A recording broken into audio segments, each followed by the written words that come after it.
सारे फसाद की जड़ एक खुफिया हाथ है। पीटीआई की एक खुफिया लीडरशिप ये सब कंट्रोल कर रही है। ये पीटीआई में हर किसी से ज्यादा ताकतवर है। पता नहीं इसने कब पार्टी को टेक ओवर करना है। लगता है कि इसके इरादे कुछ और हैं। वज़ीर दाखिला मोहसिन नकवी की मीडिया से गुफ्तगू कहा, पीटीआई के साथ हाथ हो जाएगा। हम डी चौक पर फायरिंग शुरू कर दें तो कोई बंदा नहीं आएगा, लेकिन हमने ऐसा नहीं करना। पाक फौज की तैनाती रेड जोन के तहफ़्फ़ुज़ के लिए की गई। आईजी को इख्तियार दे दिया, जैसे चाहें मुजाहिरीन से निपटें। एहतजाज में सारे वसाइल खैबर पख्तूनख्वा के लग रहे हैं। वज़ीर इत्तलात अता तारड़ ने कहा कि बुशरा बीबी खून खराबा चाहती हैं। उनका लाशें गिराने का मकसद पूरा नहीं होने देंगे। इनके इंतशार का रद्द अमल आएगा। अभी भी वक्त है कि बाज आ जाएं। मजबूर ना करें कि आखिरी हद तक जाएं।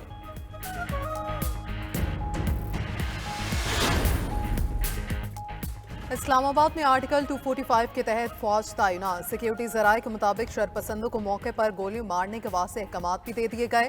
शरपसंदों के साथ आहनी हाथों से निपटा जाएगा। पीटीआई के शरपसंद कारकुनों के हमलों से रेंजर्स के 3 एहलकार शहीद, मुतादिद जख्मी हुए। पंजाब पुलिस के 2 एहलकार शहीद, 119 एहलकार जख्मी हैं। पुरतशद्दुद कार्रवाइयों से इस्लामाबाद पुलिस के 11 एहलकार शदीद जख्मी हो चुके। एहतजाज की आड़ में पीटीआई कारकुन पुरतशद्दुद कार्रवाइयां कर रहे हैं। पीटीआई कारकुनों ने सरकारी इमलाक को नाकाबिले तलाफी नुकसान पहुंचाया। वीडियो से वाज़ेह है, तोड़फोड़ और जलाओ घेराव मनसूबाबंदी के तहत किया गया।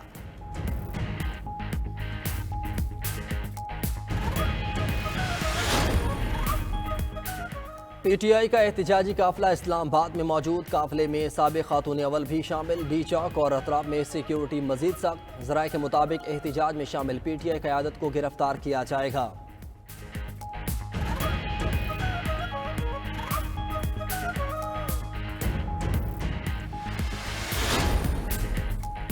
पुलिस कांस्टेबल के जांबाहक होने का मुकदमा थाना टेक्सला में दर्ज। मुकदमे में बानी पीटीआई उमर अमीन गंडापुर और दिगर रहनुमा नामजद। एफआईआर में इंसदाद दहशतगर्दी एक्ट समेत 14 दिफा शामिल। एफआईआर के मतन के मुताबिक हमला आवर मुल्जिमान के पास असलहा, आंसू gas, gun, rubber bulletin guns मौजूद थे। मुल्जिमान ने पुलिस अफसरान एहलकारों पर डंडों, सोटों, पत्थरों से हमला किया। कांस्टेबल मुबशिर हसन को जख्मी किया और लाल वैन में अगवा करके ले गए। बाद में इतला मिली मुल्जिमान कांस्टेबल मुबशिर हसन को बकला पुल के नीचे फेंक कर फरार हो गए हैं। कांस्टेबल मुबशिर हसन को अस्पताल मुंतकिल किया गया, लेकिन वो जांबर ना हो सका। सदर मुमलिकत आसिफ अली जरदारी और वजीर आजम की रेंजर्स और पुलिस एहलकारों पर हमलों की शदीद मजम्मत। शहबाज शरीफ ने कहा, इंतशारी टोला इनकलाब नहीं, खून रेजी चाहता है। ये पुरअमन एहतजाज नहीं, शिद्दत पसंदी है। पाकिस्तान किसी भी इंतशार और खून रेजी का मुतहम्मिल नहीं हो सकता। इंतशारी टोला शहीद एहलकारों के बच्चों और अहले खाना को जवाबदेह है। वजीर आला पंजाब मरियम नवाज का कहना है कि क्या दूसरों को मारना और जख्मी करना पुरअमन एहतजाज होता है? शहीद होने वाले भी किसी के बेटे और भाई थे। फसादी और शरपसंद सियासी तारीख का खूनी बाब लिख रहे हैं।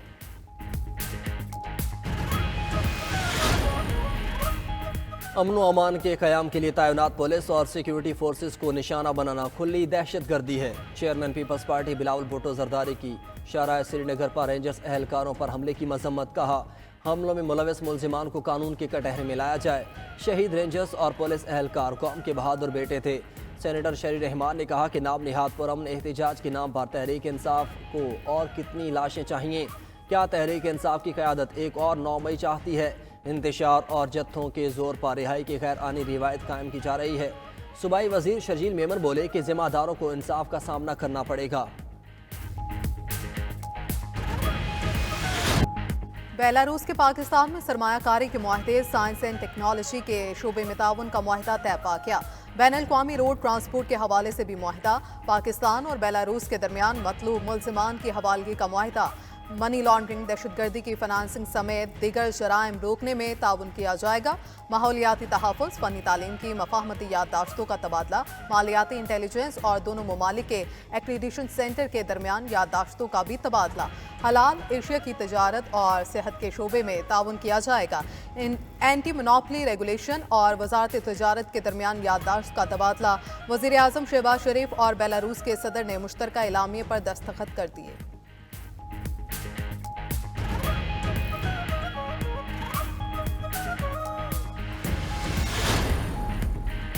बेलारूस के साथ मुआहदों पर फौरी अमल यकीनी बनाएंगे। सदर लुकाशेंको की आमद पाकिस्तान और अवाम के लिए संग मिल साबित होगी। वज़ीर आज़म शहबाज शरीफ की मेहमान सदर के मुश्तरका न्यूज़ कॉन्फ्रेंस। कहा, बेलारूस के साथ दो तरफा ताउन आगे बढ़ाएंगे। दोनों ममालिक मुस्तकबिल के लाहे अमल के लिए संजीदगी से मिलकर बैठेंगे। पाकिस्तान बेलारूस के सदर का दूसरा घर है। नवाज शरीफ मुआज़्ज़िज़ मेहमान को ज़ोहराना देंगे। बेलारूस के सदर लुकाशेंको ने कहा कि पाकिस्तान के साथ मजबूत ताल्लुकात हैं। मौजूदा दौर के मुताबिक जदीद मनसूबों पर काम करना होगा। वज़ीर आज़म शहबाज शरीफ को अमली और बेहतरीन इंसान पाया। इससे पहले बेलारूस के सदर का वज़ीर आज़म हाउस आमद पर पुरतबाक इस्तकबाल किया गया। सदर अलेक्जेंडर लुकाशेंको को गार्ड ऑफ ऑनर पेश किया गया।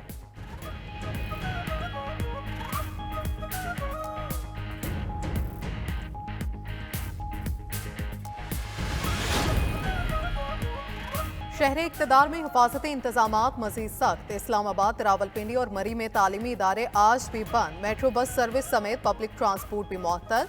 रास्तों की बंदिश से शहरियों को शदीद मुश्किलात का सामना। रावलपिंडी, इस्लामाबाद और करीबी इलाकों में पेट्रोलियम मसनूआत की किल्लत का खदशा। पेट्रोलियम डीलर्स के मुताबिक अगर रास्ते आज भी बंद रहे तो पेट्रोल पंप्स ड्राई हो जाएंगे।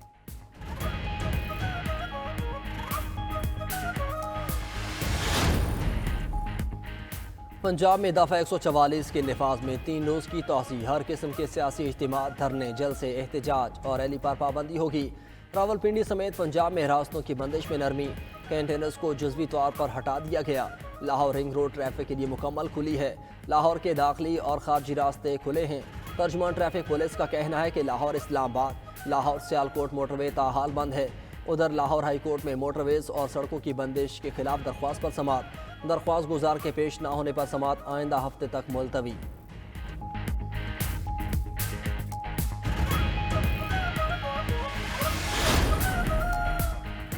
पाकिस्तान समेत दुनिया भर में आज़ादी, इजहार राय और पुरअमन एहतजाज की हिमायत करते हैं। पाकिस्तान में जारी मुजाहिरों से मुतल्लिक सवाल पर तर्जुमान अमरीकी महकमा खारजा मैथ्यू मिलर का जवाब। कहा, मुजाहिरीन से पुरअमन एहतजाज का मुतालबा करते हैं, तशद्दुद से गुरेज करें।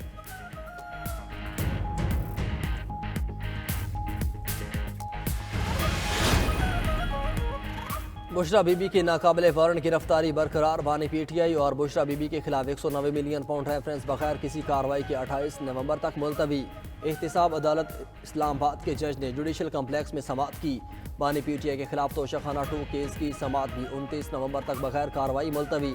तोशाखाना 2 केस में बानी PTI और बुशरा बीबी पर 8 फरवरी जुर्म की तारीख मुकर्रर थी। उधर वीडियो बयान पर बुशरा बीबी के खिलाफ नारोवाल में भी मुकदमा दर्ज।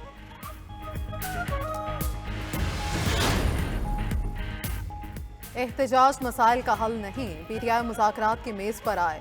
गवर्नर पंजाब का मशवरा। लाहौर में ताजरों के वफ़द से मुलाकात में सरदार सलीम हैदर ने कहा, एहतजाज से आवाम के लिए मसाइल पैदा होते हैं। जब भी मुल्क की मईशत बेहतर होने लगती है, मुल्क दुश्मन अनासर मुल्क में अदम इस्तेकाम पैदा करने के लिए सरगर्म अमल हो जाते हैं। एहतजाज की कॉल देना मुल्क दुश्मनी है।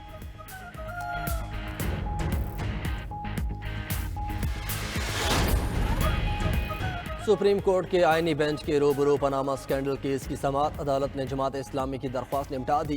नैब से रुजू करने की हिदायत। जस्टिस मुसरत हिलाली ने रिमार्क्स दिए, पनामा में मखसूस केस में JIT बनाई गई, पता नहीं पनामा स्कैंडल के बाकी मुकदमात किधर गए। डिप्टी प्रोसिक्यूटर नैब ने कहा कि नैब को इस सिलसिले में कोई दरख्वास्त नहीं दी गई। जस्टिस जमाल खान मंदोखेल बोले कि नैब किसी मालूमात पर नहीं एक्शन ले सकता। दरख्वास्त गुजार वकील को कहा कि नैब से दाद रसी ना हो तो सुप्रीम कोर्ट के बजाय हाई कोर्ट जाएगा। सुप्रीम कोर्ट का तिलोर शिकार के खिलाफ केस की समाअत करने वाला आईनी बेंच टूट गया। आईनी बेंच ने गिलगित बल्तिस्तान आला अदलिया तकर्री केस की समाअत आइंदा हफ्ते तक मुलतवी कर दी।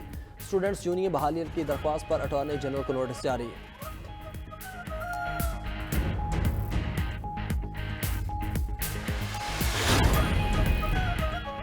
सिंध हाईकोर्ट में आईनी बेंचेस का क़याम। दिगर अदालतों ने आईनी दरखास्तों की समाअत से मासरत कर ली। SBCA के मामले पर दरखास्त गुजार की फौरी समाअत की इस्तदा। जस्टिस सलाहुद्दीन पनहूर ने कहा, विफाक, सूबाई हुकूमत या किसी इदारे को कार्रवाई से रोकने से मुतल्लिक दरखास्तें आईनी बेंच सुनेगा। आप जस्टिस के आगा से इजाज़त ले लें। ऑफिस तय करेगा दरखास्त रेगुलर बेंच सुनेगा या आईनी बेंच। अदालत ने call up notice, accounts defreeze करने और तहफ़्फ़ुज़ फ्राहम समेत दीगर केसेस की समाअत से मासरत कर ली। कानूनी तामीरात, तजावुजात और जमीनों के तनाज़े से मुतल्लिक केसेस भी मुलतवी। जस्टिस जफर राजपूत की सरबराही में 2 रुकनी बेंच ने 30 से ज़ायद केसेस वापस भिजवा दिए। वज़ीर आला सिंध मुराद अली शाह से चेयरमैन वाबडा lieutenant general retired Sajjad Ghani की मुलाकात। K4 project, RBO, D2 hub dam के पानी पर तबादला ख्याल किया गया। वज़ीर आला सिंध ने कहा कि K4 की तोसी का काम वर्ल्ड बैंक से फाइनल हो गया। तोसी का काम मार्च 2025 से शुरू हो जाएगा। K4 की तोसी का काम शुरू करें, सिंध हुकूमत फाइनेंस करेगी। ये प्रोजेक्ट हमारे लिए बहुत अहम है। ज़मीन के हसूल के कुछ मामलात रह गए, वो भी हल हो जाएंगे।